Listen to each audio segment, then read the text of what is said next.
nome da Associação Brasileira de Cirurgia Pediátrica, eu agradeço a presença de todas e todos vocês. Começo agradecendo a doutora Karine Meyer pelo entusiasmo com que ela coordena, comanda e nos motiva a perpetuar esse programa de educação continuada. Hoje, em especial, a ênfase é ao residente, mas esse tema é convidativo a todas e todos cirurgiões pediátricos que prestam o primeiro atendimento às crianças com queimaduras graves.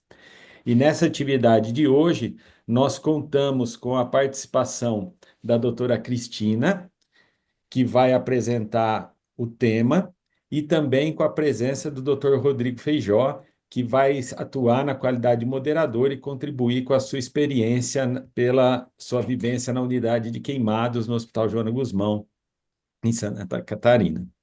Eu passo a palavra inicialmente para a doutora Karine, para que ela possa apresentar a doutora Cristina e receber o doutor Rodrigo Feijó. Boa conferência a todas e todos vocês. Obrigada. Oi, boa noite. Eu queria agradecer a Cris. A Cris trabalha comigo em Blumenau. Ela fez a formação dela em cirurgia pediátrica em Florianópolis, no Joana de Guzmão, e ela é uma apaixonada por queimados, queimaduras e os cuidados, né? A Cris é a nossa salvadora em curativos, e eu convidei ela para falar de queimaduras, justamente essa parte de os primeiros cuidados e o que, né, nós, cirurgiões pediátricos que atendemos em pronto-socorro, devemos orientar tanto para o pediatra quanto esse primeiro cuidado dos pacientes. Cris, obrigada por aceitar essa meu desafio. Obrigado, doutor Rodrigo, por topar estar aqui junto com a gente. Espero que todo mundo aproveite a aula. Certo. A aula, vocês estão olhando a aula, por favor? Sim. Sim? Então tá. Vou começar então. Boa noite a todos. Então, hoje nós vamos falar sobre as queimaduras em crianças. Então, uma breve definição, né? As queimaduras são uma lesão do tecido resultante da exposição a chamas, líquidos quentes, contato com objetos quentes, exposição a produtos químicos, cáusticos, né? Radiação ou descarga de corrente elétrica. Então, assim, a nossa pele, ela aguenta uma temperatura de até 44 graus Celsius. Passou dessa temperatura, a gente começa a ter lesão, né? Uma lesão das camadas da pele. Então, para a gente relembrar, né, as camadas da pele, então a gente tem a epiderme, que é a camada de barreira, né? Depois vem a derme, com seus queratinócitos, fibroblastos, né? E a hipoderme, né? Então, qual é a função da pele? Proteger contra as infecções, prevenir a perda de líquidos corporais, ajustar a temperatura corporal e o contato sensorial com o meio ambiente. Então, ela é o maior órgão do nosso corpo humano. Então, a gente precisa cuidar da nossa pele, né? E a importância, né? Então, das queimaduras. Nos Estados Unidos, em média, 2,2 milhões de queimados eles têm por ano. Desses, 60 mil são hospitalizados e 5,5 mil evoluem para óbito. No Brasil, a gente tem 1 milhão de queimados por ano, em média. Desses, 100 mil são hospitalizados e, em média, 2,5 mil evoluem a óbito, né? Então, entre 2022 e 2023, aqui no Brasil, o SUS registrou cerca de 14 mil internações de crianças e adolescentes, de 0 a 19 anos, por queimaduras, né? Então, isso equivale a mais ou menos de 20 hospitalizações diárias por queimadura. Isso é um número muito relevante, né? E dentre de 0 a 19 anos, a faixa etária mais acometida principalmente de 1 a 4 anos, né? Então, a gente tem que olhar para isso e ver como a gente vai prevenir, né? Porque de 1 a 4 anos, por que há essas queimaduras, né? Porque as crianças não conseguem ver risco. Então, elas colocam a mão na tomada, elas colocam a mão no forno, elas não conseguem prever o risco. Então, a gente, como adulto, tem que prevenir, né? Então, a gente não pode deixar a criança entrar na cozinha, a gente tem que tampar as tomadas, né? A gente tem que colocar o cabo das panelas para dentro, a gente tem que esconder e elevar, né, os produtos químicos. e a gente tem que proteger essas crianças. Porque a faixa etária mais acometida, onde é que ocorrem esses acidentes? Dentro de casa, e principalmente na cozinha, tá? Então, isso é muito relevante e a Sociedade Brasileira de Queimadura, ela vem fazendo vários folders, várias recomendações de prevenção, né? E por que que isso é importante, né? Porque o tratamento de uma queimadura, ele é de altíssimo custo, né? Ele tem uma reação fisiológica complexa, né? Toda vez que a gente tem uma queimadura, a gente tem um aumento da permeabilidade, né, capilar, e isso leva ao edema. E o pico do edema na queimadura por volta de 18 horas, né? Então, às vezes, chega uma criança queimada, em tórax, pescoço, face, enfim, por uma escaldadura e tá falando, né? Assim, aparentemente não parece uma criança grave. Dependendo da idade, se ela for deixada de lado, ali no pico de 18 horas, ela vai estar bem grave, né? Ela vai estar hipovolêmica, se não for administrado, não for feita a ressuscitação volêmica, ela vai estar bem edemaciada, às vezes ela pode evoluir até para um edema de glote, e ela pode piorar muito. Então, isso é muito importante, sim, o primeiro atendimento, né? Para a criança não evoluir a um estado pior do que ela chegou, né? E agora a gente vai classificar as queimaduras. Então, eu vou começar pela profundidade, né? Então, a gente tem três, né? A classificação é de graus, primeiro, segundo e terceiro. Tem gente que fala até quarto grau, né? Então, o primeiro grau é aquela queimadura solar, a queimadura mais inocente pelo sol, né? É o que é válido lembrar, né? A gente vai queimar só a epiderme. Então, os apêndices dérmicos, que é para onde vai regenerar a nova pele, eles são preservados. E quanto tempo para cicatrizar? Em média, 7 dias. E o tratamento são emolientes, né? Então, hidratantes, né? Isso já vai ser o suficiente para recuperar essa queimadura. Agora, a queimadura de segundo grau, ela se divide em dois tipos, né? A de segundo grau superficial e a segundo grau profunda, né? Então, a segundo grau superficial, ela preserva a epiderme e a derme proximal. E já a profunda, quer dizer, ela preserva, não, ela acomete, né? E a profunda, ela acomete a epiderme e a derme profunda, né? Em ambas, os apêndices dérmicos estão preservados, né?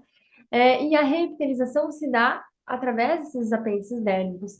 As queimaduras de segundo grau, elas sempre vão ter bolhas, flictenas. Então, se tem uma queimadura e ela não tem bolha, ela não é de segundo grau. Agora, às vezes a queimadura ela chega sem bolha e ela evolui para uma bolha. Talvez porque já havia um descolamento da epiderme, só que foi se perceber a flictena mais para frente, por causa do aumento da permeabilidade capilar. Então, ela já é considerada um segundo grau, né? Em média, segundo grau superficial, ela leva quanto tempo para cicatrizar, né? Então, mais ou menos de 7 a 14 dias. E a segundo grau profundo, de 14 a 21.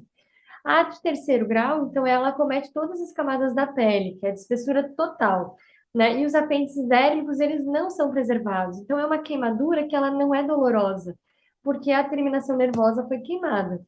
E ela precisa, sim, de uma cobertura cutânea. Ela não vai epitelizar sozinha. Ela não tem os anexos dérmicos para promover a reepitelização, né, dessa lesão. Então, agora eu vou falar mais especificamente de cada uma.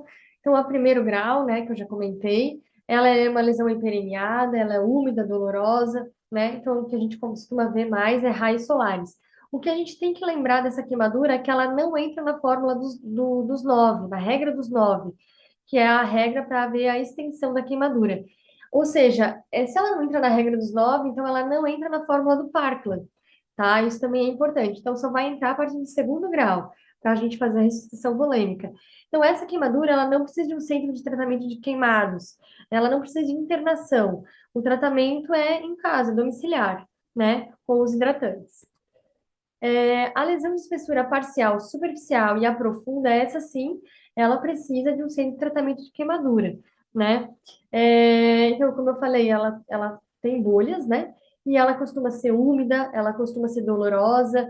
A superficial, ela é até mais dolorosa do que a profunda, tá? E se você às vezes está em dúvida se ela é um segundo grau profundo ou terceiro, porque E às vezes elas se confundem, o segundo grau profundo é um branco, e às vezes o terceiro grau também é um branco. Como eu vou saber se é segundo ou terceiro? Você aperta na área da queimadura e observa a dígito-pressão. O retorno da dígito-pressão fala a favor que ela ainda é um segundo grau, né? E muitas vezes a gente vai ver em algumas fotos, ela tem uns pontinhos avermelhados, como se fosse um moranguinho, que são os anexos dérmicos. A gente consegue ver esses anexos. Então, também caracteriza uma de segundo grau, né? Então, aqui mostrando uma mãozinha queimada, já com flictenas, né? Que caracteriza, então, a queimadura de segundo grau, tá? Então, a gente tem aqui a diferença, né? A de segundo grau superficial, mais avermelhada, mais brilhosa, com esses pontinhos avermelhados, que são os anexos dérmicos, que em 7 dias já recuperou, né? E a segundo grau, então, profundo, até nessa queimadura, a gente observa o quê? A gente observa as duas queimaduras. Então, a região periférica, ela é a queimadura superficial, e a região central, ela é a espessura parcial profunda. A gente consegue ver que ela é mais esbranquiçada. E na epitelização, o que que a gente observa? A área mais superficial, ela cicatriza melhor. Ela fica com sequela? Fica. Qual é a sequela? Né, a hipocromia, né? Mas a de segundo grau profundo, ela fica com essa cicatriz hipertrófica, esse queloide. Então, sim, talvez esse segundo grau profundo mereceria uma cobertura, mereceria um enxerto e teria um efeito estético melhor, tá? E a espessura total, então, é de terceiro grau, que atinge totalidade da pele, né? Pode atingir, então, subcutâneo, músculos e ossos. Tem gente que classifica daí ela como quarto grau, tá? Aqui eu vou trabalhar só com terceiro grau. Então, ela pode ter um aspecto esbranquiçado ou marmóreo, né? E redução da elasticidade, né? A gente pode ver por transparência os vasos sanguíneos trombosados, né? Aqui na foto é um bebê, era uma foto da nossa residência, na época da minha residência, né? Que sofreu uma queimadura por escaldadura por chimarrão. Então, assim, para ter uma ideia, uma temperatura acima de 60 graus Celsius, tá? Que nem entrou em ebulição, tá? Então, um líquido aquecido, vamos por água, 60 graus Celsius. Quando ela atinge a pele de um bebê, precisa 3 segundos para uma queimadura de terceiro grau. Então, às vezes as mães falam, meu Deus, doutora, mas foi 1 minuto que eu me distraí no celular, ou fui acudir um outro filho, ou, enfim, fui fazer qualquer outra coisa. Mas não precisa de 1 minuto, precisa de 3 segundos. Então, 3 segundos para ter uma queimadura de terceiro grau. Então, pensa, um bebê, a pele é muito fina, é comparada à pele de um idoso. Então, chegou uma queimadura de terceiro grau por chimarrão, né? Então, aqui outras queimaduras de terceiro grau, né? Aqui é um menino maior, tendo bastante área de terceiro grau acometida, né? Aqui a gente percebe o branco nacarado, né? Do terceiro grau. Essa criança maior foi por chama, né? Geralmente as crianças maiores, a causa é fogo, né? Chama direta, né? E quanto à profundidade da queimadura, a gente também tem as zonas de Jackson, né? Jackson descreveu essas zonas em 1953. Eu costumo falar para os alunos que é igual aquelas áreas do AVC, né? Tem aquela área que acomete mais e tem aquela área de penumbra, né? Que fica ao redor. Se a gente não faz o tratamento adequado, ela evolui, né? E na queimadura é praticamente a mesma coisa. Então, a gente tem a zona de coagulação, que é a zona central, né, que é a zona mais acometida, que teve mais contato com a temperatura aquecida, né, e por mais tempo. Em seguida vem a zona de estase, essa zona que se eu não fizer um primeiro atendimento adequado, não fazer restabelecer os fluidos de forma adequada, eu posso comprometer essa zona e ela evoluir para uma zona de coagulação. Então, eu posso aprofundar a queimadura. E a zona de hiperemia, que geralmente ela é potencialmente reversível, né? Então, é mais ou menos assim, a zona de coagulação, ela não tem perfusão, ela não recupera sem intervenção precoce, né? A zona de estase é aquela zona meio termo, a perfusão está diminuída, ela é potencialmente reversível se eu tiver um primeiro cuidado adequado, né? Então, o primeiro atendimento. E a zona de hiperemia, ela tem uma perfusão aumentada e costuma ser reversível e a lesão mínima sem risco de necrose, tá? Mas o que tem que ficar disso é que a queimadura, então, ela evolui. Então, a gente precisa ter o primeiro atendimento adequado. O que fica da profundidade? Então, a diferenciação muitas vezes é difícil. A cheia de anexos dérmicos, ela é um segundo grau profundo, ela é um terceiro grau, às vezes gera uma confusão, tá? Ela pode evoluir para infecção ou instabilidade hemodinâmica, e isso pode levar a um aprofundamento da lesão. Então, a reavaliação constante é importante, né? E a não reptilização em até 21 dias caracteriza um terceiro grau, né? E a gente tem que ter esse cuidado.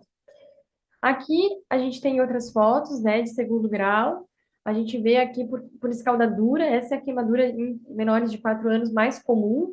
E a gente vê que pega couro cabeludo, face, tronco, abdômen, membros superiores, às vezes mão, né? Aqui mais uma queimadura de espessura superficial, aqui bem avermelhada, com flictenas, né?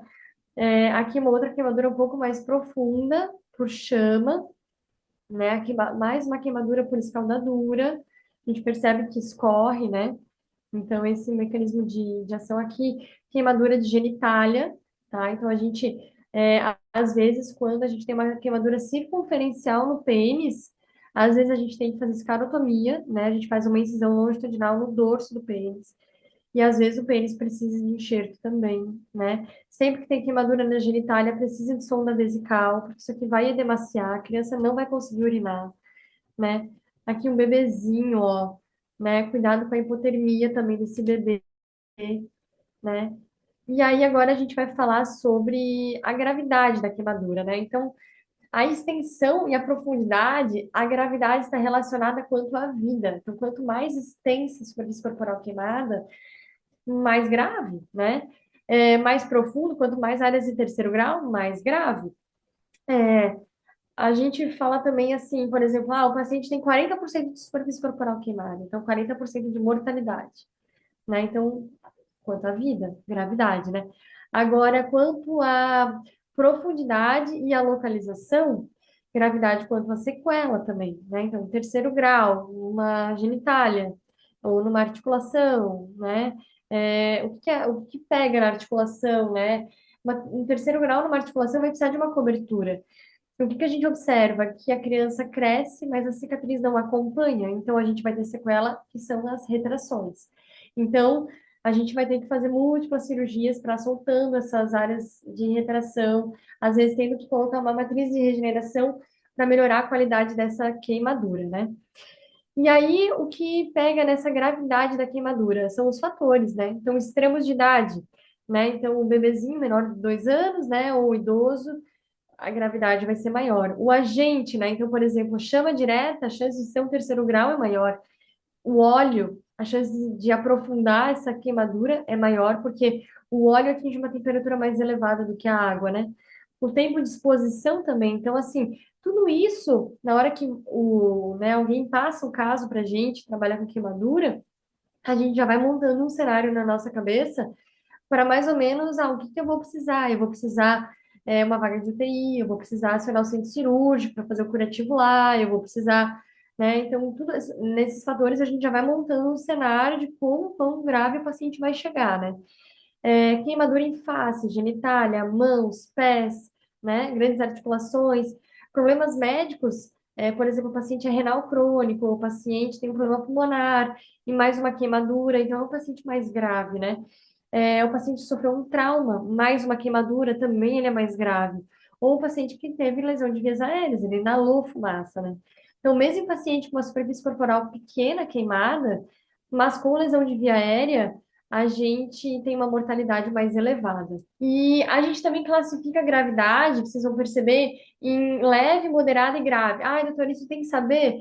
Geralmente não, mas assim, às vezes em centro de queimados, que a gente tem ambulatório, a gente precisa classificar até por CID e tal, então a gente usa essa classificação, né? De leve, moderada a grave, sabe? Mas não precisa decorar isso, nada.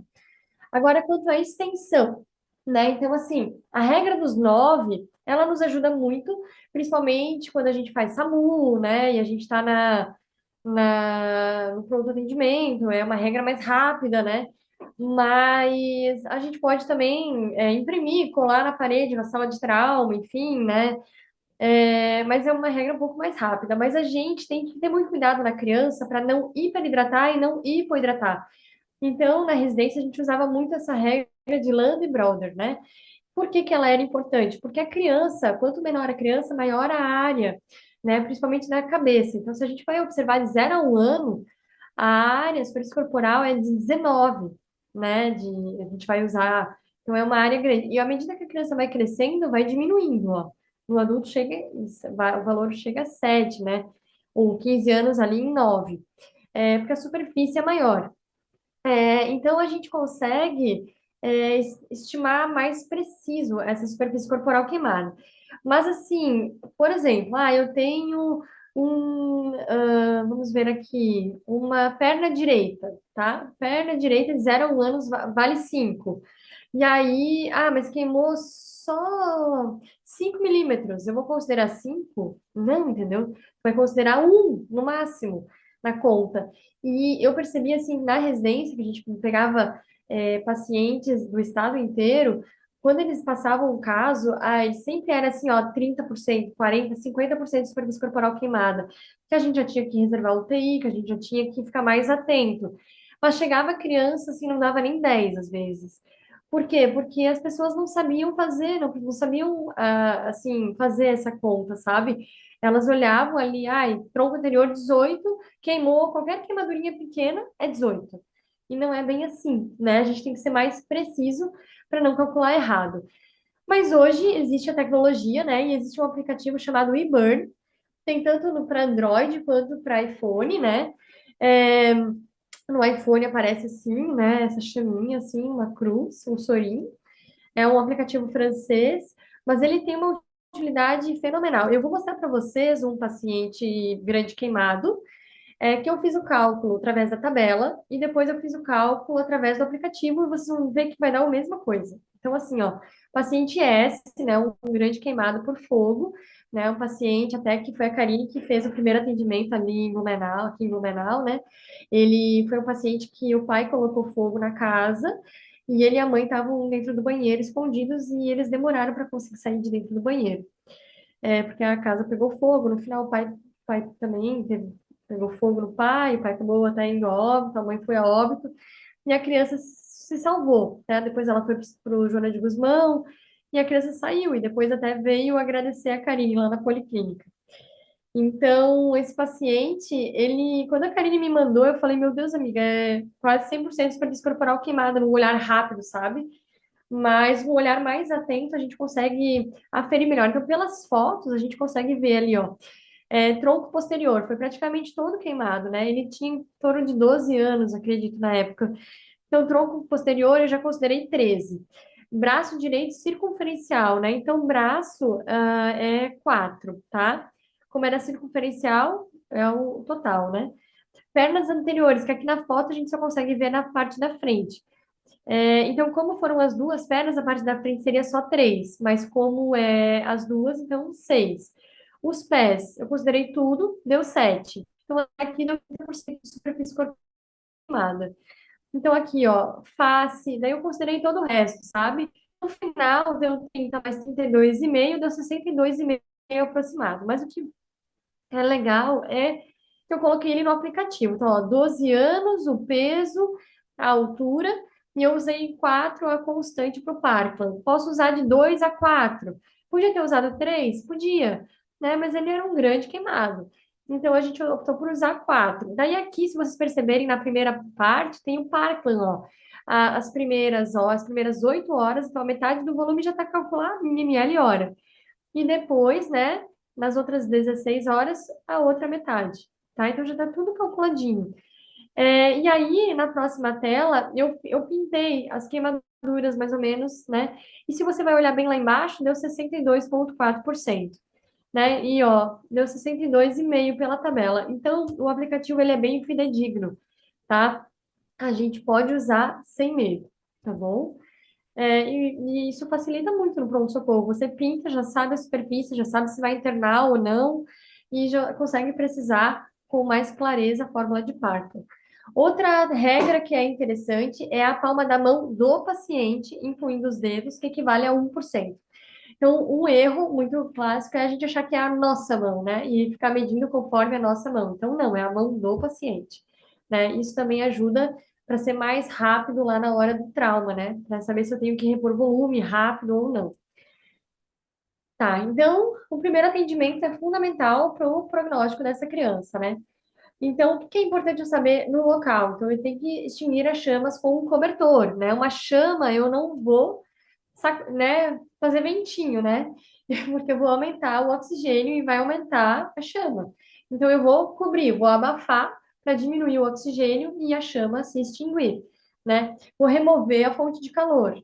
A gente costuma falar em para, deita e rola, né? Que ajuda para a chama parar, né? Se eu estiver perto de uma água fria, posso entrar numa piscina, né? Ou um chuveiro por 10 a 20 minutos. Sempre cuidar se uma criança muito pequena, a hipotermia. Remover sempre joias, roupas, assim, que facilmente, né, que estão pegando fogo. E sempre anéis, né, porque vai fazer edema. O aumento da permeabilidade capilar gera edema.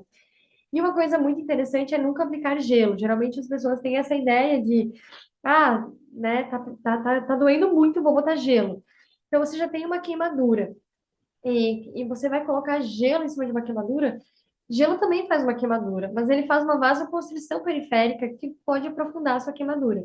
Então o ideal é uma água corrente e não gelo, né?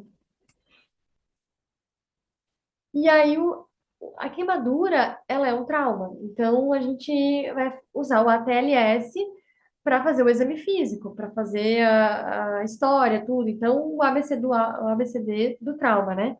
Aqui na queimadura, a gente usa até o ABCD-F. O F é a fluidoterapia, a ressuscitação volêmica, né? Então, o que que é importante? Então, estabilização da coluna cervical, patência de via aérea, né? Ausculta pulmonar, ver se tem ruídos, ver a frequência respiratória, ver se tem algum sinal de queimadura por inalação, né?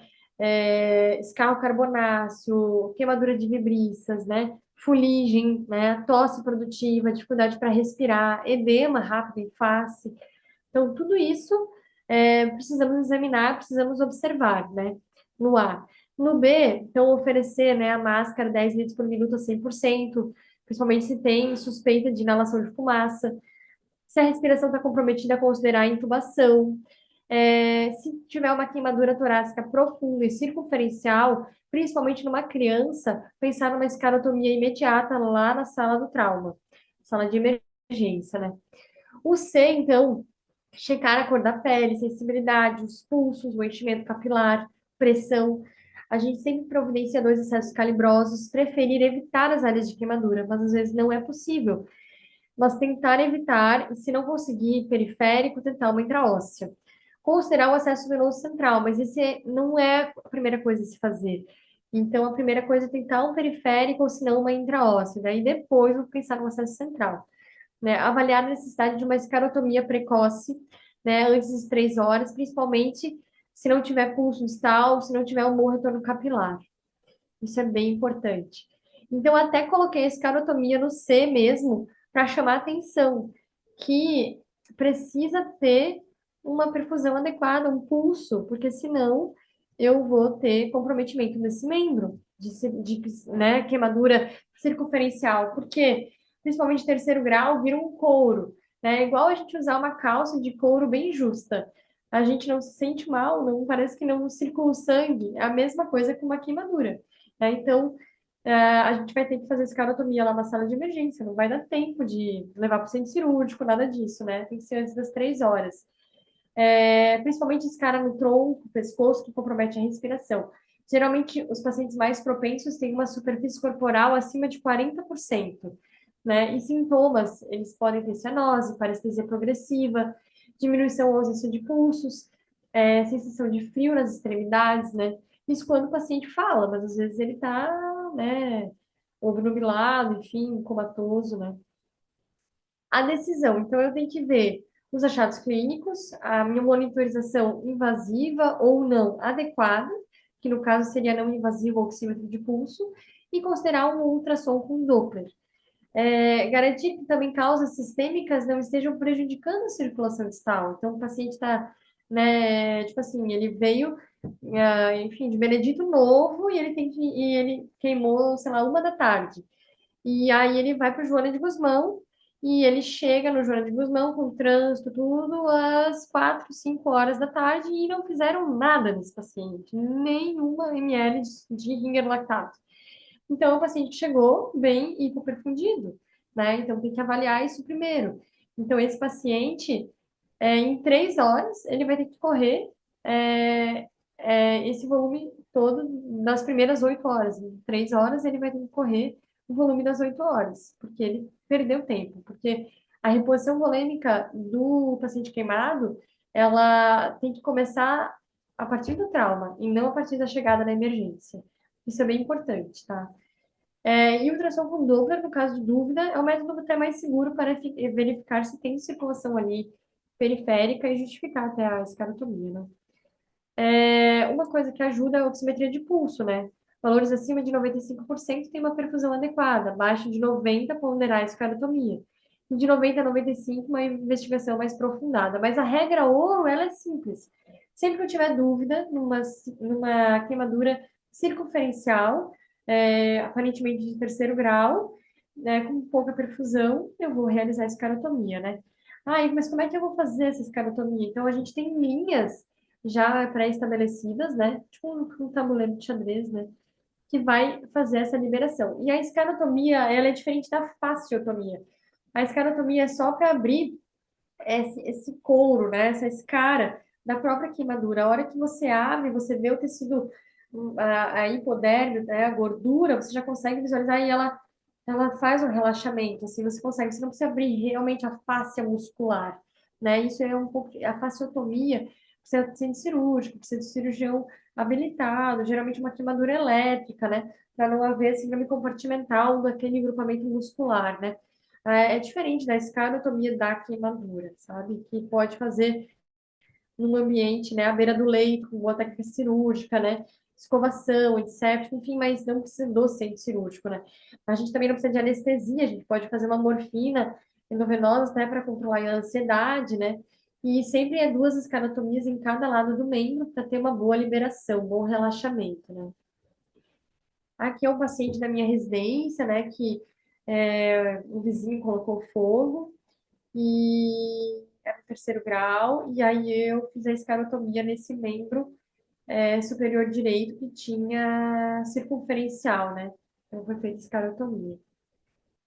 O D, então, se não estiver alerta e orientado, pensar numa hipóxia, né, ou alteração neurológica preexistente. E aí determinar o grau de consciência pela escala de coma de Glasgow pediátrica, né? O E, exposição, então remover todas as joias, anéis, roupas que, né, tiverem ali próximos, mas se tiver roupa aderida na pele, manter, né? Não remover.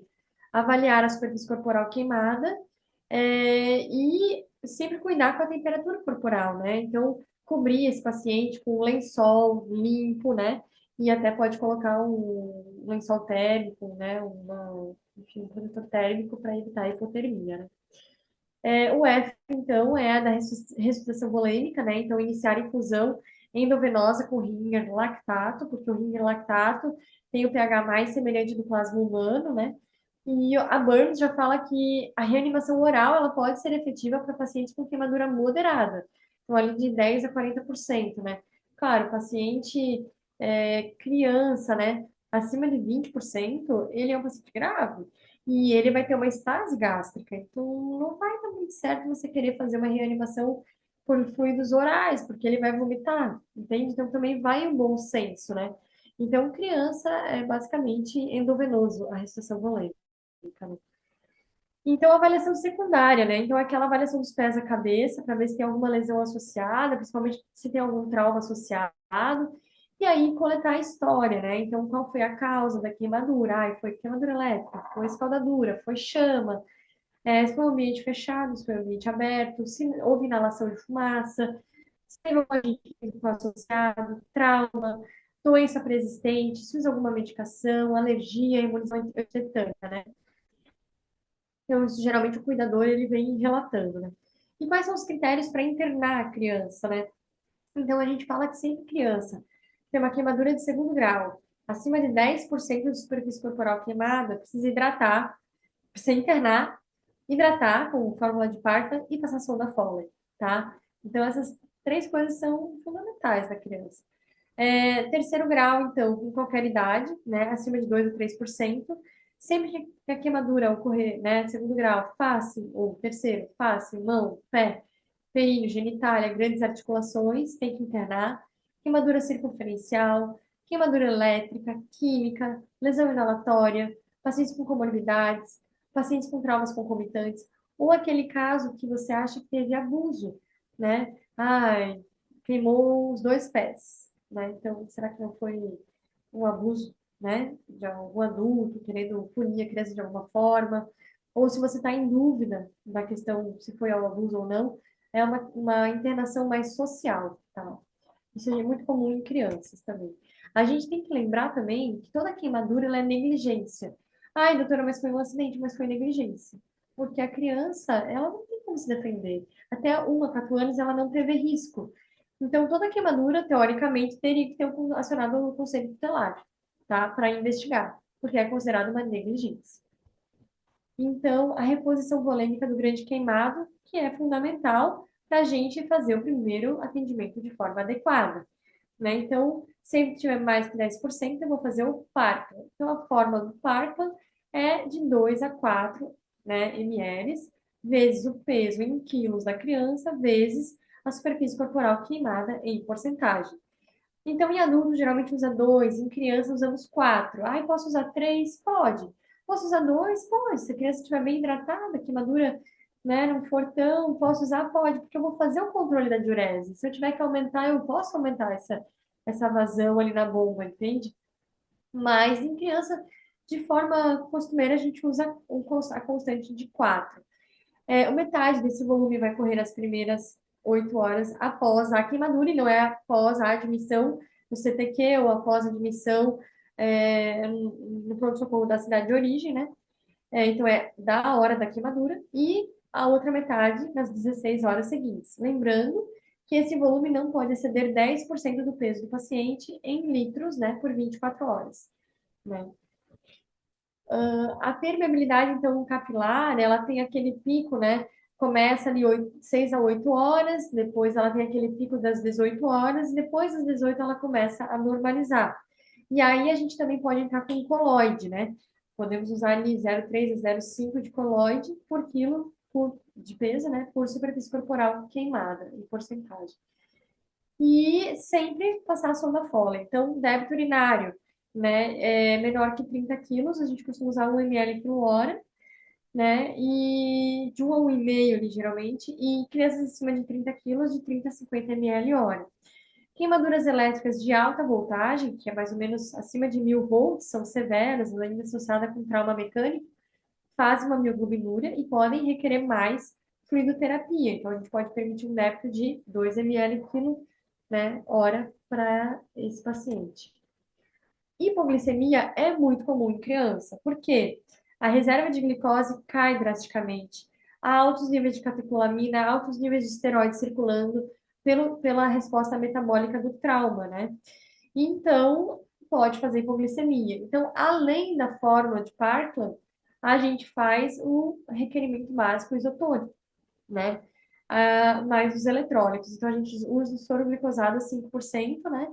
No requerimento básico, conforme a regrinha que está ali, mais os eletrólitos e mais o Ringer lactato, né? E ali, relembrando usar a via intraóssea, né? Quais são os objetivos da reposição volêmica? Então, redistribuir líquidos no sistema cardiovascular, que foram perdidos por terceiro espaço, né, que fizeram o edema. Então, meu paciente está hipovolêmico, eu preciso restabelecer essa volemia. Manter as funções vitais, então, dos órgãos, né, com certeza, então, é fundamental restabelecer essa volemia e, consequentemente, a perfusão adequada, né, para evitar que aquela zona de estase, ela vire uma zona de coagulação. Evitar a hipovolemia e a hipervolemia, né? Se eu tiver um bom cálculo de superfície corporal queimada, eu não vou hiperidratar. Se eu tiver uma boa um bom controle de diurese, eu não vou hiperidratar o meu paciente, né?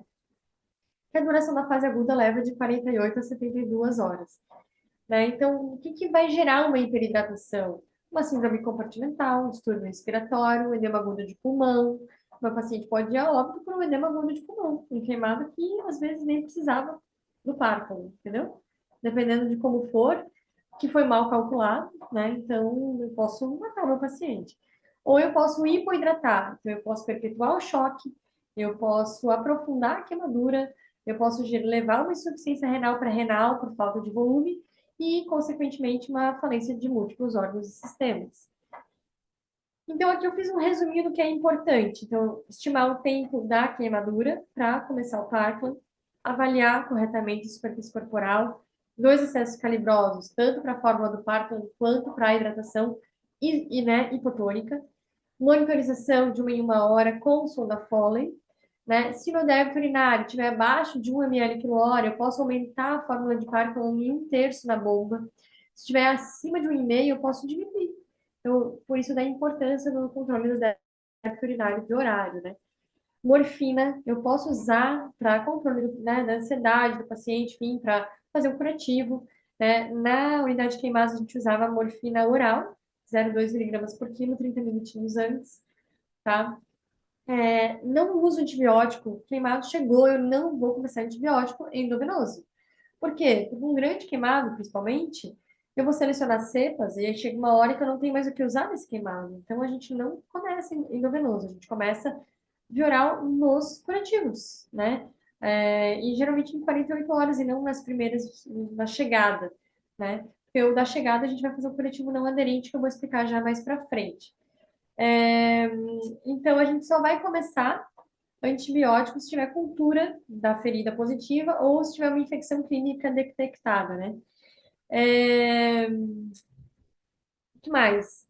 Exames que a gente vai pedir de chegada, hemograma, proteína total e fração. Por quê? Porque a albumina é importante para a gente saber como é que esse paciente vai cicatrizar.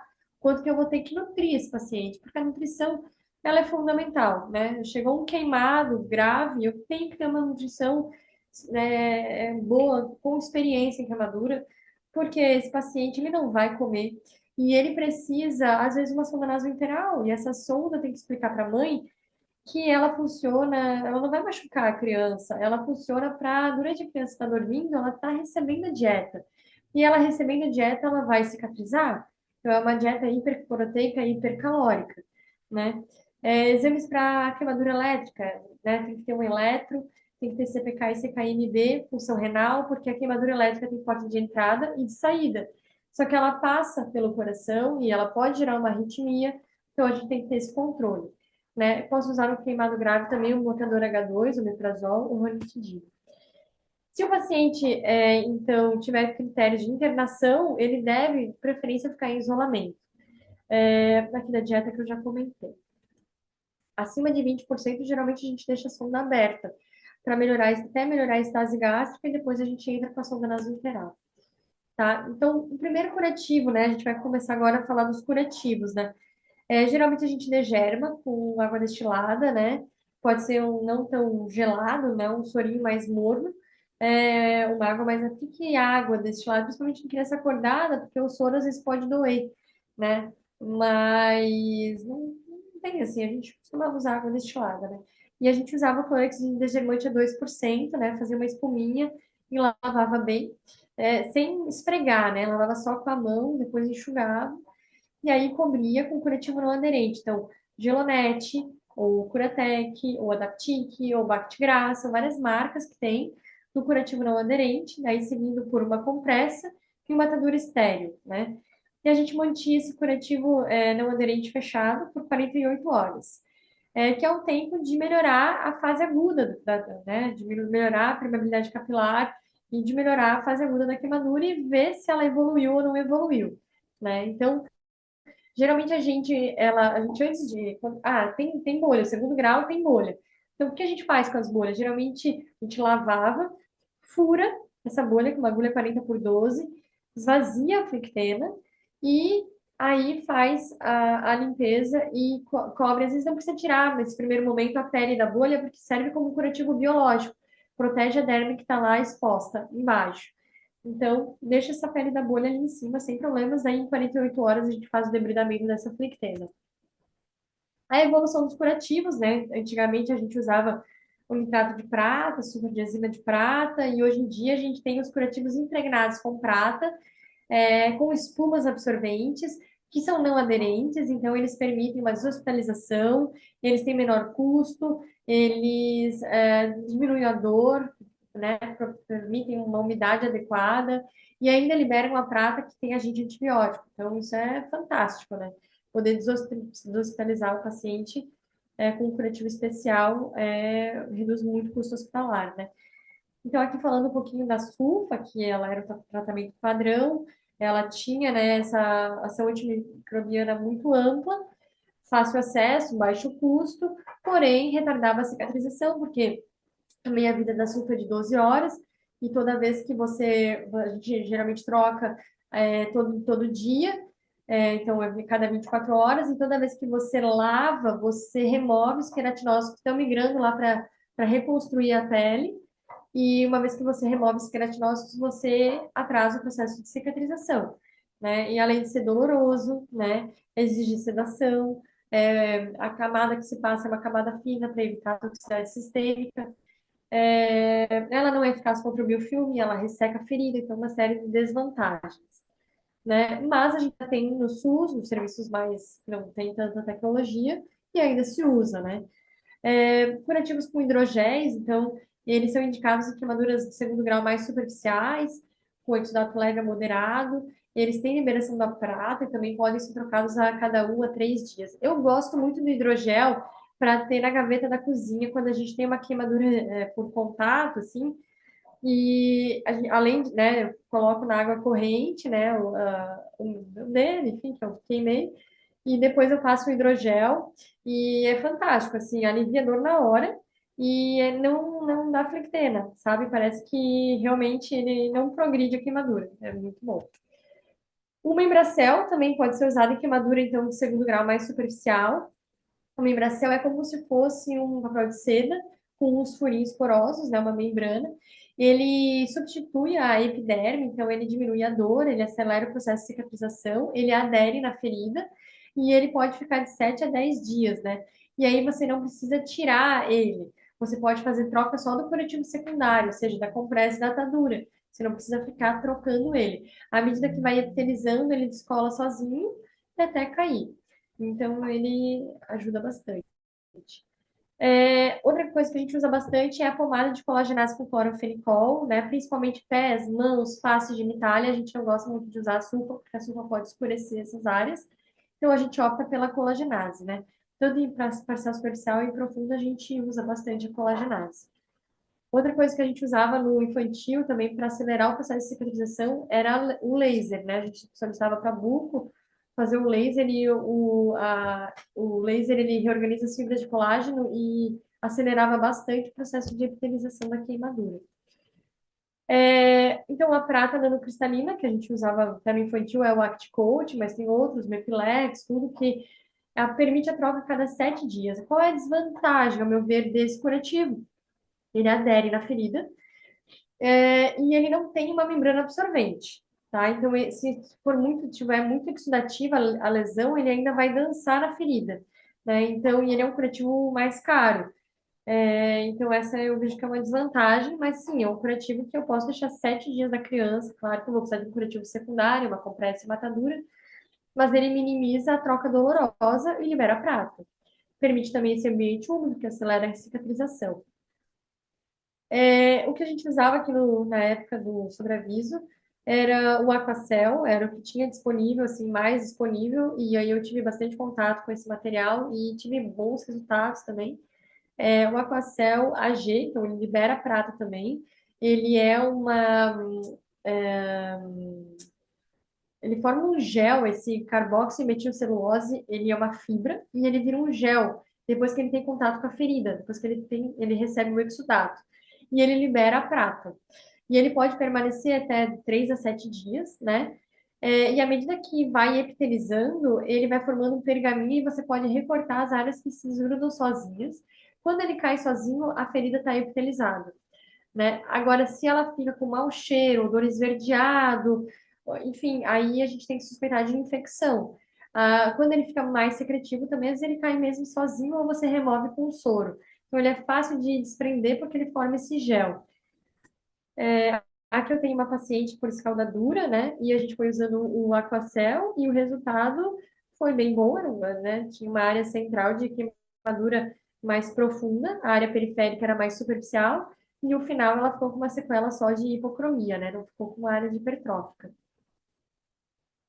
E o curativo que eu considero assim o mais bam é o Baiatan AG, né? O Baiatan, ele qual é a vantagem? Ele é não aderente, ele tem uma espuma que absorve a prata, que libera a prata, ele absorve o exudato, então ele mantém a umidade de forma adequada no leito da ferida, que acelera o processo de cicatrização, e ele tem uns bordos aderentes de hidrocoloide, né, e que permitem que o curativo não dance na ferida. E geralmente em 7 dias você remove o curativo e está praticamente toda a ferida epitelizada, né? Às vezes precisando de mais 7 dias, mas a maioria das vezes já está epitelizado. Então é um curativo muito fantástico, né? Aqui eu tenho uma criança por uma queimadura por chama, e a gente fez uma colcha de baiatã. Então a gente vai emendando um no outro através dessa borda de hidrocoloide, né? E depois de 7 dias já estava praticamente epitelizado. E era uma queimadura onde está branco aqui, no segundo grau mais profundo, né? Vou falar um pouquinho dos curativos biológicos, né? Então, existe a pele de tilápia do Nilo, né? Que é um cheiro enxerto. Então, o Brasil é o primeiro banco de pele animal do mundo, né? Com essa história da tilápia, né? E ela é indicada tanto para queimadura parcial profunda, né? Então, segundo grau profundo, quanto espessura total. Ela é rica em colágeno tipo 1, que é parecido com o colágeno humano, então que promove uma regeneração tissular. Ela tem alta adesividade, então ela gruda na ferida. E ela promove um ambiente úmido ideal, que ajuda a diminuir a dor e acelera a cicatrização. Pode permanecer na ferida por até 10 dias. Diz que tem baixo custo e fácil obtenção. Só que até hoje a gente vê que está só em estudos, né? Liberado para estudos e não assim, vários serviços. Eu acredito que lá no Joana ainda não tenha a tilápia, né? A pele da tilápia. Depois o doutor Rodrigo pode comentar. E ela tem propriedades antimicrobianas porque ela sofre todo um processo de esterilização, tá? Então eu acredito que seja algo muito bom no futuro, né? Mas que no presente ainda está em fase de estudos, tá? Eu dei uma lida que até eles estão usando até para procedimentos ginecológicos e tal, então é uma coisa que está sendo bem estudada, assim, em outras áreas até. A matriz de regeneração dérmica, então, é o Integra, né? Existe uma lei do SUS que em centros de queimado, então o Integra ele é disponível, tá? Para que serve o Integra, né? Ele serve porque uma queimadura de terceiro grau a gente precisa fazer a excisão tangencial precoce, preciso debridar aquela escara, aquela carapaça o quanto antes para evitar infecção, mas às vezes eu não tenho da onde tirar, então o Integra ele me ajuda a dar um tempo, né, e também melhorar a qualidade da minha cicatriz. Só que ele precisa de 2 tempos, então eu preciso debridamento e implante do Integra, sutura, né, em cima da lesão. Aí eu coloco o curativo a vácuo e ele precisa de um tempo para maturar. E depois, quando ele volta para o centro cirúrgico, depois do curativo a vácuo, e aí eu tiro uma película de cima, fica uma gelatina assim amarela, e aí eu implanto a pele, né, em cima. Pode ser fenestrado, pode ser laminar, mas ele dá um efeito estético e funcional melhor do que se eu fosse só enxertar direto.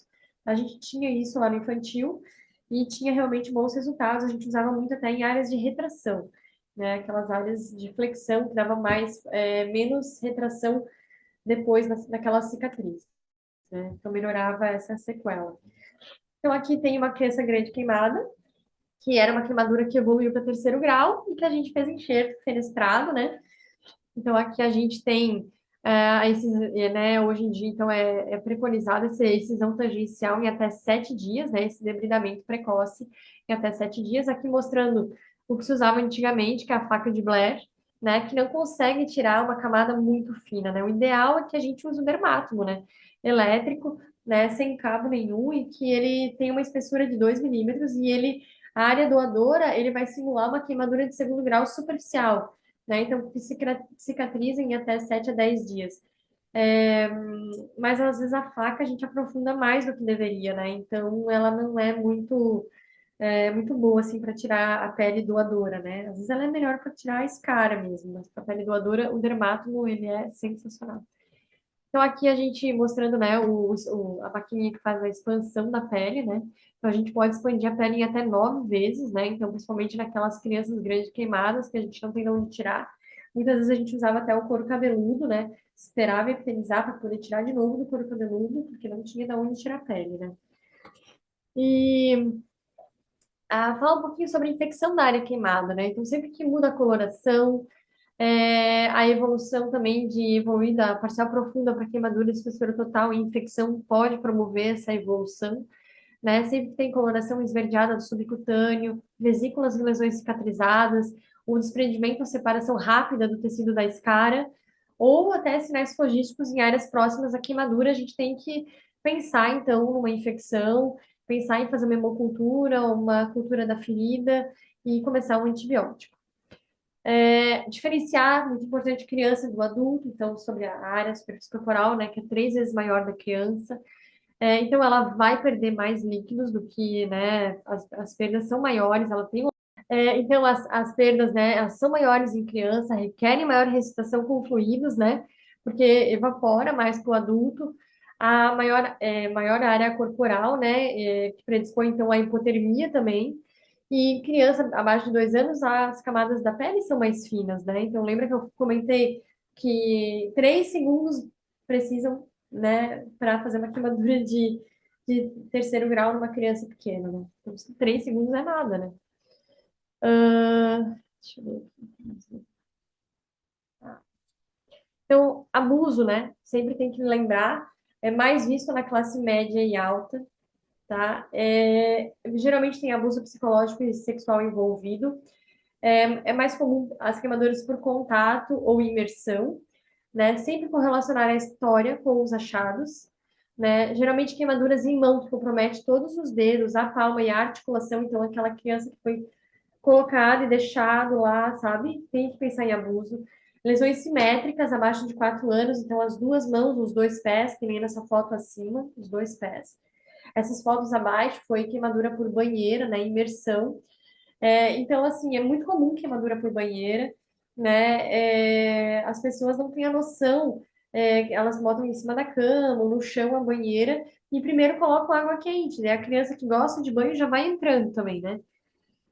Então, sempre colocar a água fria primeiro e depois temperar com a água aquecida, né? Isso tem que ser uma regra, assim, em relação à banheira, né? E prevenção é um caminho, né? Lembrando que toda queimadura, ela gera uma sequela, ela gera um trauma, né? A queimadura, ela gera uma sequela física, né? Então, uma hipocromia é uma sequela, né? Uma retração é uma sequela. Eu não consegui estender um braço, eu não consegui estender uma perna, eu não vou conseguir caminhar, né? Por uma retração. Agora, o trauma também dessa criança. A gente não consegue estimar no Brasil ainda o trauma da criança queimada na fase adulta. Então, seria um estudo bem interessante, porque ele existe, né? E, e a gente sabe que a queimadura ela é prevenível, né? Então a gente parte da gente adulto fazer essa prevenção, né? Não tomar café com criança no colo, colocar os cabos das panelas para dentro do fogão, não permitir que a criança entre na cozinha, né? Não permitir que a criança entre com alguém passando roupa, cuidado com prancha de cabelo, né? Cuidado com toalhas, não colocar a toalha na mesa onde tem criança, porque ela vai puxar, é intuitivo da criança, né? É, Nunca tomar líquidos aquecidos com criança no colo, elas se mexem, elas podem bater por acidente e derrubar, né? Elevar as substâncias químicas, esconder das crianças, né?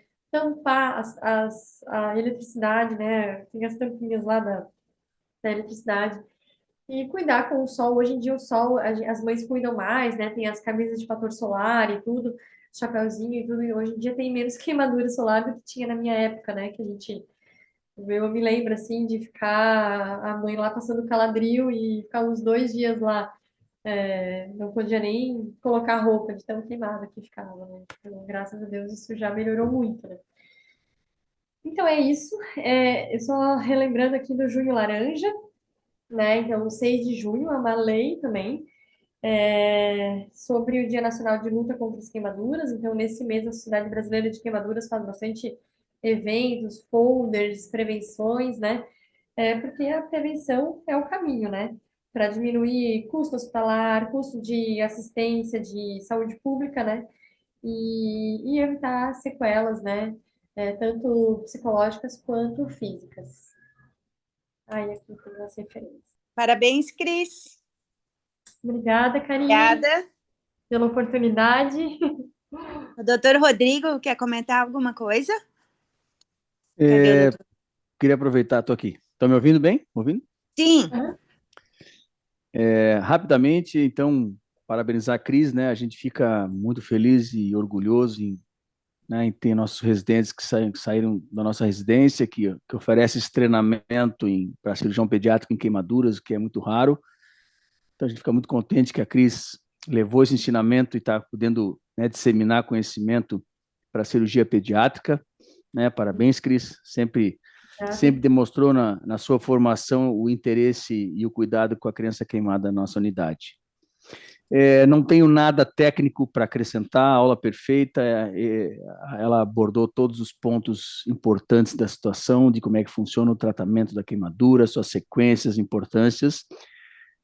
Como moderador, eu vou fazer alguns tópicos que são mais questões, né, de conhecimento de parte de atualizações e como está funcionando, só para reforçar o que a Cris falou, né? Então, fiz alguns apontamentos muito rápidos, né, referentes aos agentes que causam. A gente sabe da capacidade de desenvolvimento do ser humano em criar tecnologias para melhorar a nossa vida, mas que, infelizmente, algumas delas acabam evoluindo e trazendo efeitos colaterais e que a gente tem que acabar arrumando ou né, organizando de algumas formas, né? Nós tivemos por décadas atrás o grande ponto das queimaduras, chegou a ser a grande causa de queimaduras em crianças maiores, que era o nosso maior índice, nosso maior número de queimaduras, que era a queimadura das crianças um pouco maiores, a partir dos 7 anos, por fogo, né? Porque nós tínhamos liberado, né, em supermercados o álcool a 96%, que era altamente explosivo,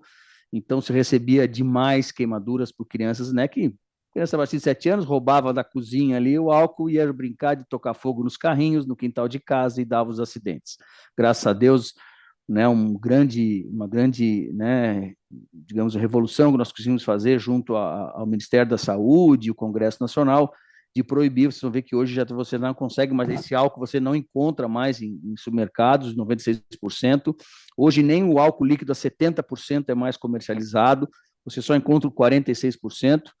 Né, ou gel, que ainda pegam fogo, mas eles não têm, né, eles não evaporam e não são explosivos. Então ele pega fogo, mas não faz a explosão, que é o grande problema que dá o grande trauma, né?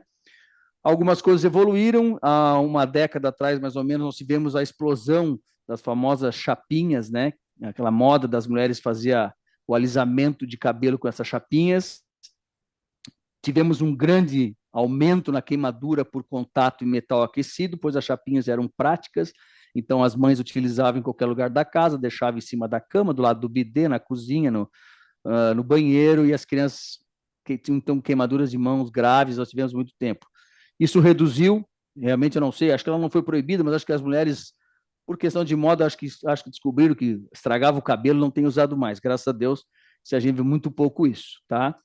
E hoje nós tivemos uma grande evolução na praticidade da nossa cozinha, mas que infelizmente está se mostrando uma arma impressionantemente traumática para as crianças, que é a chareira elétrica.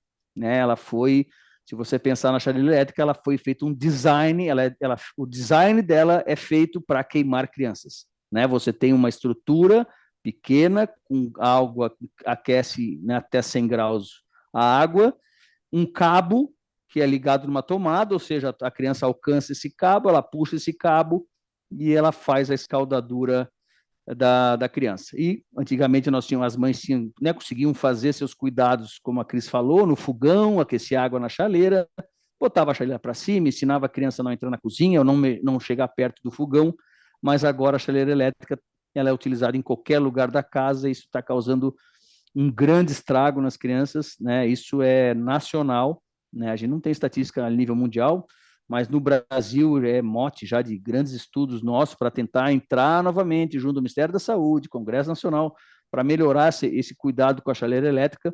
Hoje, crianças até 4 anos, 50% das nossas escaldaduras são causadas né? Certamente são causadas por queimaduras por chaleira elétrica, né? Um outro ponto, então, a Cris citou bem o risco da hiperidratação, tá? Hoje a gente sabe que a hiperidratação num grande queimado ou no médio queimado que necessita de internação, ela é tão prejudicial como a hipoidratação, a desidratação da criança, tá? Hoje a gente pode afirmar para vocês, né, na nossa unidade de queimados, com a UTI desenvolvida de tratamento de queimaduras, a nossa maior causa de mortalidade em criança queimada não é mais a queimadura, e sim o erro na primeira intervenção, né, no primeiro atendimento que a Cris citou, de pessoas, né, de médicos que infelizmente não têm esse tratamento, fazem esse cálculo errado, e vocês viram que na fórmula de Parkland, a superfície corporal queimada, ela é importantíssima no volume que você vai calcular, né, porque ela faz parte né, da conta do 4 vezes peso vezes a superfície corporal queimada, e as crianças têm morrido porque elas estão chegando, como a Cris falou, queimaduras que talvez nem precisassem de hidratação, elas foram avaliadas, aumentaram em 300% a conta, a criança chega em edema agudo do pulmão, vai diretamente já para a UTI, intubação, e acaba evoluindo com complicações pulmonares e falece, e morre pelo problema pulmonar, né, ou problema renal, e não mais da própria queimadura. Então, isso a gente tem visto mais, isso seguramente tem morrido mais crianças por esse erro na hidratação do que pela própria queimadura em si, por mais grave que ela seja. E isso sim a gente pode considerar que isso é uma iatrogenia, né? Se você for fazer um processo até judicial e isso chegar nos autos do processo, fizer uma análise, vai ter o fator causal ali direto do médico que fez esse erro. Então isso sim é uma iatrogenia médica, então tem que cuidar bastante quanto a isso, tá? Então a importância do primeiro atendimento, né? A Cris citou do eBurn, né? Esse aplicativo, isso todas as aulas a gente dá Brasil afora, não tem mais porquê, não existe porquê, não tem quem não tenha um celular em qualquer classe social. Imagina uma classe média. Todo mundo tem, ele é de graça, facílimo de utilizar, não tem porquê hoje um médico, seja pediatra ou até clínico geral, que vá atender uma emergência ou que está num sobreaviso da cirurgia pediátrica, né? Tem muitos hospitais, a gente sabe que qualquer queimadura que tem, vão acionar o sobreaviso da CIP para fazer a avaliação da queimadura. E o eBurn, né, nós fizemos um grande trabalho, até ano passado a gente levou esse trabalho, é um trabalho de conclusão de curso feito há 2 anos atrás, junto com a Universidade Federal de Santa Catarina, e nós validamos, fizemos um grande trabalho, está validado, como a Cris mostrou, né, que realmente os achados no aplicativo são os mesmos usando a tabela de Lowndes-Bronder, tá? Então, tem que usar, não tem por que usar, né? Não precisa ficar com as folhinhas, baixa no seu celular, facílimo, tem que usar esse aplicativo, que ele realmente facilita demais esse primeiro atendimento, tá? Um outro ponto, só para relembrar também, para reforçar, quando a Cris falou da reposição, a forma de Parkland, né? Primeiras 8 horas tem seu volume, depois você faz a segunda fase entre a 8ª e a 24ª hora da queimadura, essa é a fase inicial. Então, nós, assim, em Santa Catarina, nós só temos uma unidade de queimadura e tratamento de queimados, e como, né, essa palestra são para, né, residentes de cirurgia pediátrica do Brasil todo, conheço basicamente todos os centros queimados, então, assim, não são demais, mesmo São Paulo, que é um estado bem desenvolvido nesse ponto, não tem uma unidade que trata crianças em qualquer local, ou seja, vai ter demora na chegada, é difícil que você tenha uma queimadura e vai chegar na sua porta do seu hospital, seja no hospital infantil, seja na USP, seja no hospital de Recife, seja no João 23, em Belo Horizonte. Tá? Então, assim, você tem essas primeiras 24 horas e vai fazer toda a diferença no prognóstico dessa queimadura. Então, o primeiro atendimento daquele médico, daquele cirurgião pediátrico que fez o primeiro atendimento, que avaliou certo, descobriu a superfície corporal correta e instituiu a reposição, né, que nós até utilizamos o termo de ressuscitação hídrica, que se for botar, né, em semânticas médicas, pode falar, mas como ressuscitação, isso está errado? Não, é tão importante que até o termo ressuscitação se utiliza. Então, tem que acertar isso, não pode errar essa fase, porque isso dificulta demais o tratamento quando essas crianças recebem esse primeiro atendimento de forma equivocada. Tá? E para terminar, só para atualizar, que a Cris citou, porque toda palestra que a gente fala em queimado, perguntas, doutor, e a tilápia? Né? E a tilápia, né? Ela realmente foi um avanço, foi feito um grande marketing, né, sobre ela. A tilápia foi desenvolvida junto à Universidade Federal do Ceará, né? A gente conhece bem o médico, né, que desenvolveu junto com a outra equipe de pesquisadores da Universidade Federal do Ceará, certo? O grande ponto é que a tilápia foi desenvolvida inicialmente do projeto para que ela pudesse suprir o SUS, para que o governo, né, o Ministério da Saúde pudesse absorver esse desenvolvimento, comprar essa ideia e distribuir isso gratuitamente no SUS. O problema é que ao longo das evoluções, como a Cris falou, tem outros já ginecológicas, plásticas que se utilizam da tilápia, mas o que tem se mostrado nos últimos grandes exames, nos grandes trabalhos multicêntricos, é que a tilápia ela tem efetividade para superfícies, para queimaduras superficiais, segundo grau superficial. Então, ela acabou ficando um pouco restrita, porque hoje nós temos curativos já disponibilizados, como o Membracel, que a Cris mostrou, que tem um custo, né, tão adequado, baixo, quanto a tilápia. E o processo de produção dele é até mais fácil que um processo biológico. Então, acabou não conseguindo entrar, ou ainda não entrou no SUS, houve resistência, porque o custo acabava sendo um pouco mais alto do que esse outro curativo, que era muito mais barato. Então, esse processo meio que se arrastou, porque ainda não se conseguiu, no queimados, uma comprovação que ele seria uma efetividade maior, com custo barato, em queimaduras de terceiro grau ou segundo grau profundo. Então, por isso que nela não andou tanto assim como se esperava, né? Essa empresa, depois, essa patente do curativo foi já vendida para uma empresa privada e eles estão tentando fazer isso de maneira comercial, né? Entrar num processo, né, comércio, né, e vender esse curativo para distribuição, né, no Brasil como um curativo para tratar, mas a comprovação até agora é para queimaduras de segundo grau superficial. Ok? Parabéns, Cris. Cris, tem uma pergunta aqui. Está aqui no chat da reunião, tanto faz. Eu gostaria de saber sobre o gerenciamento de vias aéreas em crianças queimadas. O que é mais preconizado e importante e as maiores dificuldades nesse sentido? Eu vou responder essa questão. Como nós estamos tratando exatamente para o cirurgião pediátrico, né? Aqui o foco do residente, o gerenciamento da criança queimada foi exatamente o que Cris falou, né? Nós temos os sinais clínicos, nós temos um sinal clínico de queimadura de via aérea. Mas rouquidão, né? Queimadura de vibriças, fuligem na boca, dificuldade respiratória, né? Mas será que teve queimadura de via aérea inferior? Pulmão, traqueia?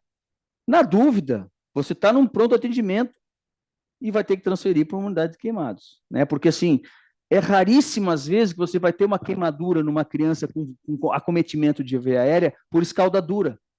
É muito raro. Eu acho que eu trabalho com criança há 25 anos com queimadura. Eu acho que eu vi um caso que a criança estou e aspirou e teve a queimadura. Todos os outros casos são, assim, grandes catástrofes. Queimou a casa, né, um ambiente fechado, queimadura por fumaça, fogo, nesses casos. Então, essa história você já vai saber, né? Na anamnese você já vai saber desse processo. Como é que foi?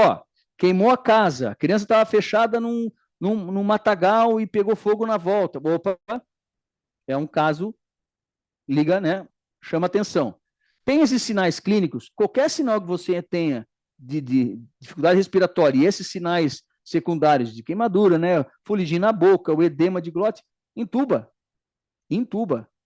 né? Bota em máquina, intuba, faz o resto e transfere. Depois, se lá para frente chegou numa UTI, né, de uma unidade de alta complexidade, nós vamos pedir, vai ser pedido as avaliações, o pessoal da respiratória vai fazer traqueoscopia, faz broncoscopia, vou avaliar, olha, gente, edemaciou, mas aqui traqueia para baixo não tem nada, não aparece nenhum tipo de queimadura, estuba. Que bom. O problema é você, na dúvida, mas, nossa, vou entubar uma criança, será que vale a pena? E nesse processo de transferência, a criança entra em insuficiência respiratória aguda, e como a Cris falou, o edema é muito rápido e você não consegue mais entubar. E aí aquela correria, traqueostomia né?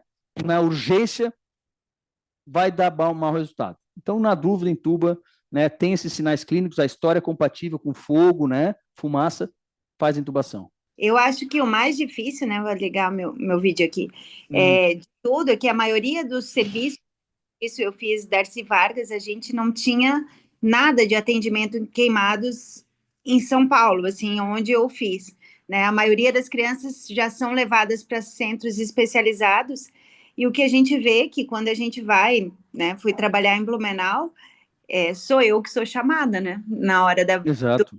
a primeira queimada. Então, realmente, é um assunto importante para todos os residentes. A gente vai deixar gravado na CIP, porque muitos dos centros formadores hoje no Brasil, a maioria dos residentes não tem a menor noção, né, do que vocês falaram, do que vocês comentaram, de queimadura, de primeiro cuidado, de hidratação, de curativo.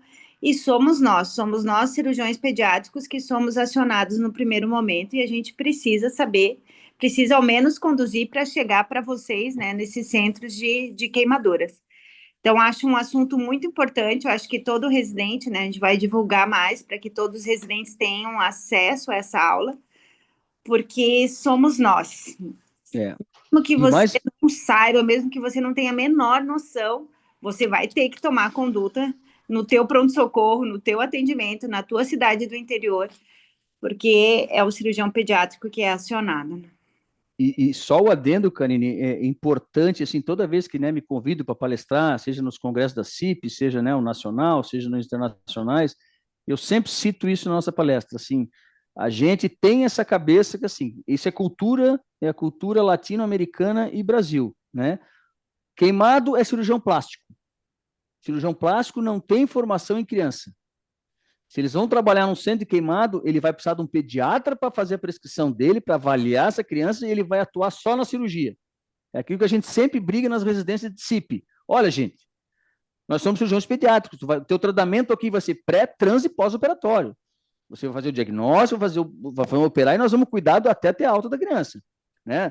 Aquele vai virar o operador para chegar lá, olha, fui encaminhado, não, tem que operar. Opera, ó, agora o pediatra vai prescrever os antibióticos no pós-operatório de uma atresia de esôfago.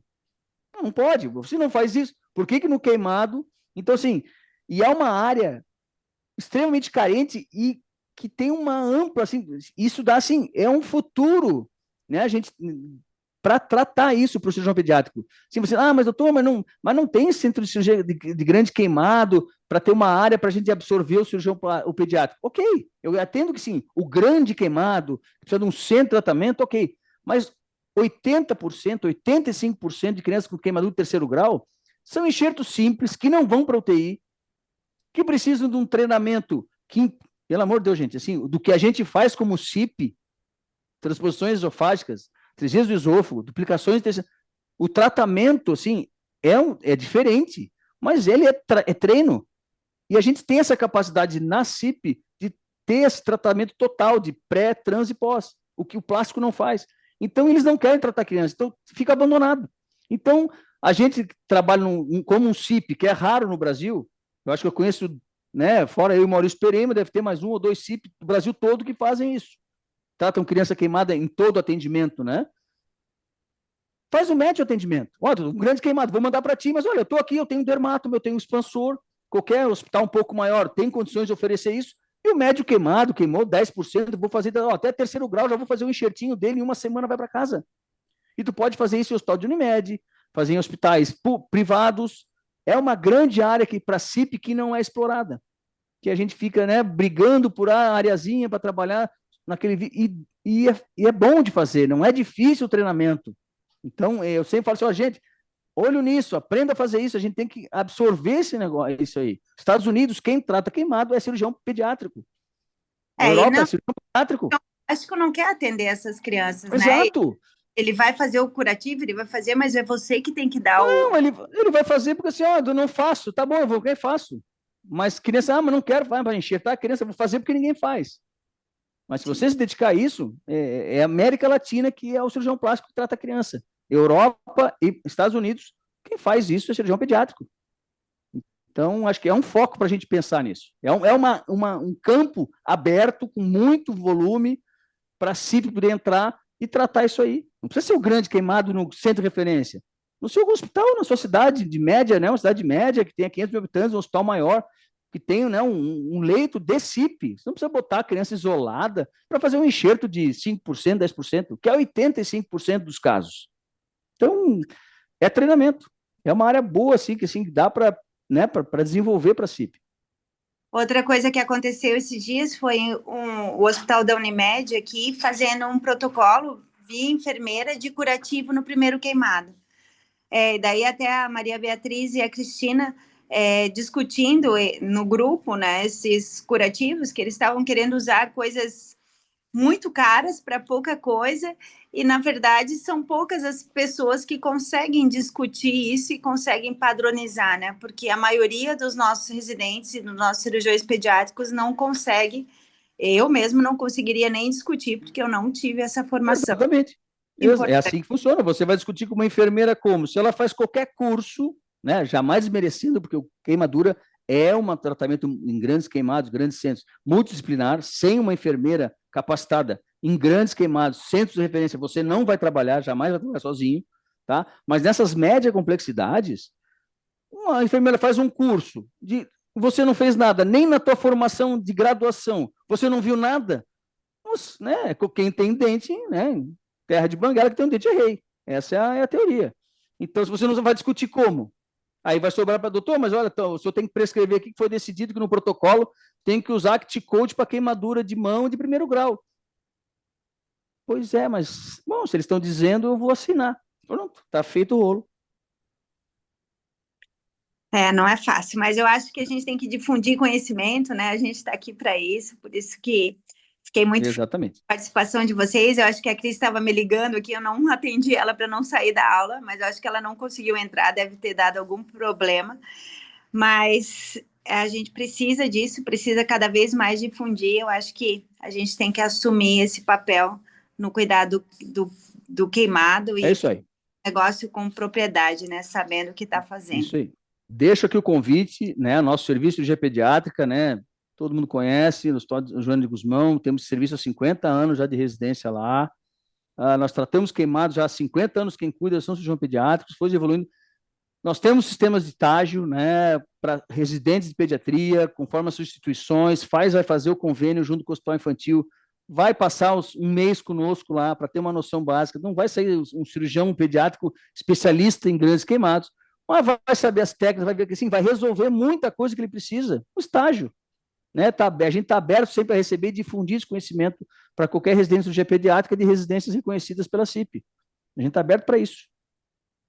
Muito obrigada, Rodrigo. Tá bem? Disponham. Boa noite a todos. Boa noite, obrigada. Tchau. Tchau, tchau.